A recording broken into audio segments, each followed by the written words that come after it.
How to redeem a YouTube Premium code. This tutorial shows you how to redeem a YouTube Premium gift code on your Android device. First, open Chrome on your Android device and go to youtube.com/redeem.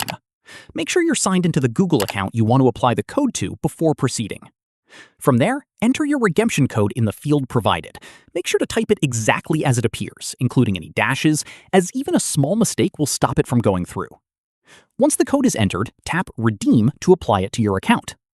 If the code is valid, you'll see a confirmation screen letting you know that YouTube Premium has been activated on your account.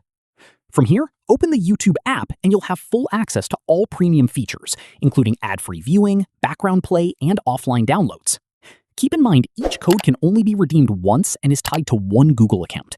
If you're getting an error, make sure the code hasn't already been used and that you're signed into the correct account. And that's it. If this guide helped you redeem your YouTube Premium code, give it a like, subscribe for more Android tutorials, and tap the bell icon so you never miss an upload. See you in the next one.